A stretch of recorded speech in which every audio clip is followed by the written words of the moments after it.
Welcome to part 2 in this guide to chiptune. In the first part we talked about some general programs that you can use to make chiptune sounds. Now we'll look at using trackers to write hardware-accurate chiptune music. Trackers aren't for everyone. You've got to have the right mindset for it. Learning how to track music for these sound chips can give you a better understanding of how they work, so that you can really brain out the nuances of each one. Trackers often let you dig down a little deeper and create sounds that you otherwise couldn't. Some of the best artists can even make music faster and more efficiently on trackers than on standard music software. The first console to talk about is the good old Nintendo Entertainment System, or NES. Released in 1983, the Rico 2A03 sound chip has 5 channels.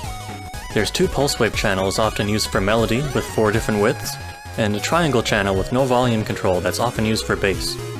Then there's the noise channel with 16 pitches in 2 different modes, usually used for drums but can also make that metallic sound that you hear in Quickman Stage and Mega Man 2. The last channel lets you use short recorded samples. If used at all, it's usually for drums, but Sunsoft is known for making punchy bass lines with it. FamiTrack is the best program for the job here. The beta is the latest official version, but it's already 4 years old. Hertzdevil's been working on a newer version called 0cc FamiTracker, which is the recommended version these days. The FamiTracker community's been around for a long time, so there's plenty of resources for beginners. FamiTracker also offers expansion modules that you can use once you've mastered the basic 5 channels. The most used in modern times is probably Konami's VRC6, which offers 2 more pulse channels with 7 widths and a sawtooth channel. Then there's the VRC7 for FM synthesis, the Famicom Disk System Audio that adds a wavetable channel, Nintendo's MMC5 with 2 more standard pulse channels, the Sunsoft 5B with 3 square wave or noise channels, and the Namco 163 which you've been listening to, offering up to 8 channels of wavetable synthesis. A good example of FamiTracker music in modern games is the soundtrack to Shovel Knight by Jake Kaufman.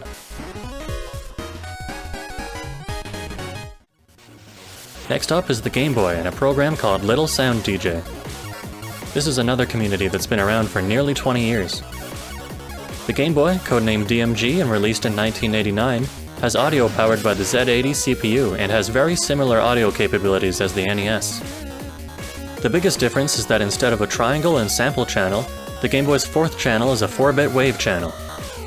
LSDJ runs natively on Game Boy, so in order to use it on your computer you'll have to get a Game Boy emulator like BGB. Nothing beats using the real thing though. The Game Boy also has many other synths and tools built for it. In particular, one called Nano Loop is quite a popular sequencer. The Game Boy's size and portability also lends itself well to live performances. A good example of LSDJ music is the soundtrack to Super Hexagon by artist Chipsel.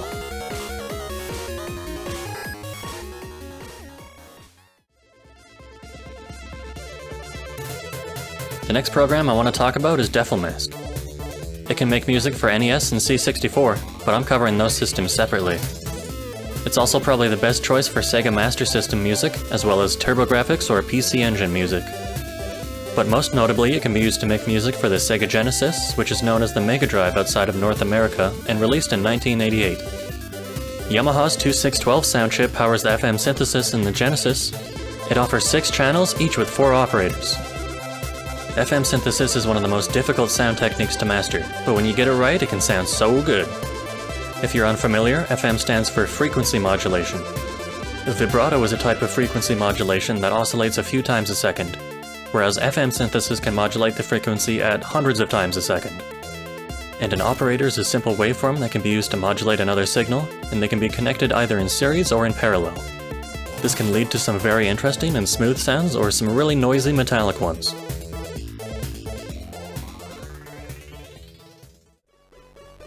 Next up is the Commodore 64, which was released in 1982 with its beloved SID chip. The chip itself comes in 2 major revisions, the 65A1 and the later 8580.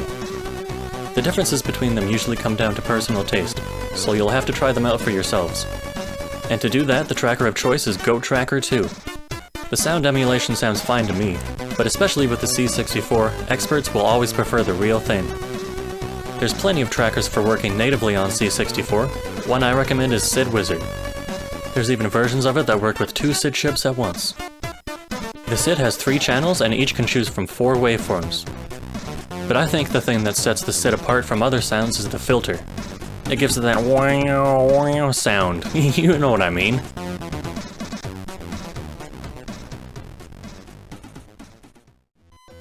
Except for the Amiga, I think those are the most popular trackers to use these days.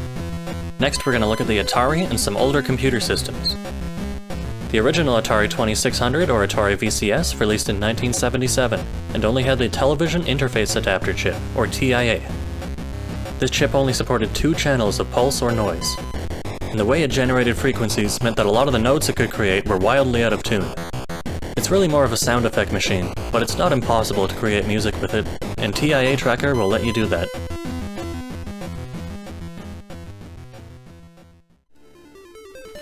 Then there were 2 later Atari games that included the Pokey sound chip inside, but the chip is mainly designed for Atari's line of 8-bit computers. It has 4 channels this time and a simple filter. The pitch tuning is much better, but still not completely accurate. And the best program for the job this time is Raster Music Tracker on PC.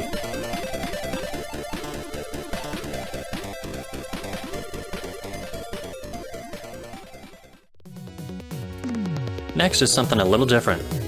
In 1987, the Adlib sound card offered PC users an alternative to the beeps of the PC speaker by bringing the FM synthesis of Yamaha's OPL sound chips to the PC. The company would only last 5 years, however, after being overshadowed by the very popular Sound Blaster card, which was fully compatible with the Adlib. But the Adlib and the OPL chip was still responsible for many soundtracks of early PC games, such as the Jazz Jackrabbit series. The later cards supported up to 18 channels of FM synthesis at 2 operators each, with options to combine 2 of them for a 4-operator channel. You can make music like this today with the Adlib Tracker too.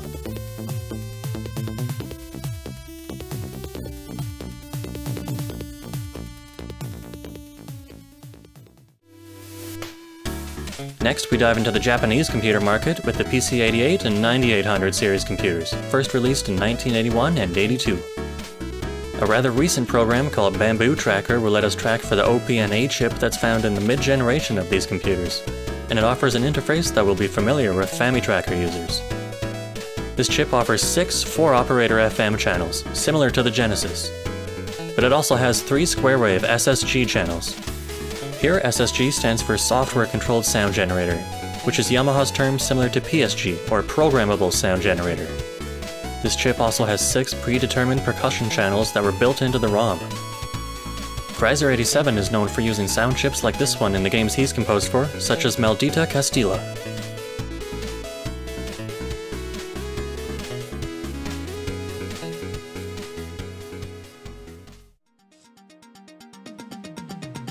Another Japanese computer system worth mentioning is the Sharp 86000, released in 1987. Its sound chip, the OPM, offers 8 channels of 4-operator FM synthesis this time. Unfortunately, no tracker exists to make music for this system, but there is an MML format. MML stands for Music Macro Language. It's an older form of writing music for video games using plain text that can be compiled to run on the machine. Trackers have come a long way, but for some systems, MML is still the only way to write music for them.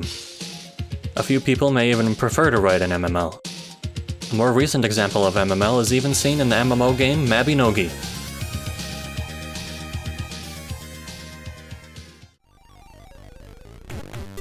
Next is the AY sound chip. This chip was used in many systems in the 80s, such as the Atari ST, ZX Spectrum, Oric, Vectrex, MSX, Sharp MZ700, and Amstrad CPC.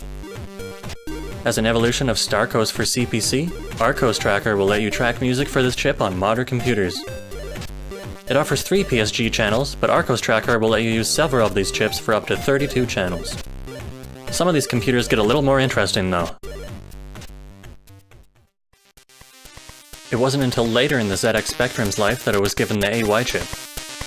Originally, the Spectrum could only output 1-bit sound through its beeper. Still, musicians were able to make captivating music with it. Through software mixing, the Z80 allows for as many as 9 channels. There's many out there who are dedicated to creating 1-bit music, and there are new modern engines for mixing 1-bit music using trackers such as Beepola.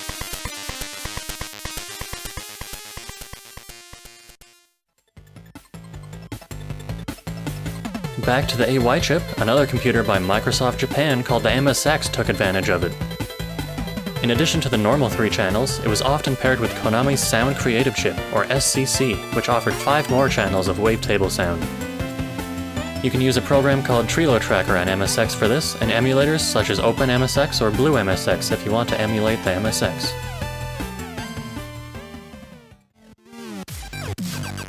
Lastly, the Atari ST used a near clone of the AY chip licensed by Yamaha as the YM2149. The Atari STE could also make use of 2 channels of direct memory access, or DMA sample sound. And you can use Maximizer to track music on Atari ST. As a side note here, the Atari ST also had MIDI capabilities. Some famous DAWs that are used these days, such as Cubase, originated on the Atari ST. It's said that Darude even used this in part to create his hit song, Sandstorm.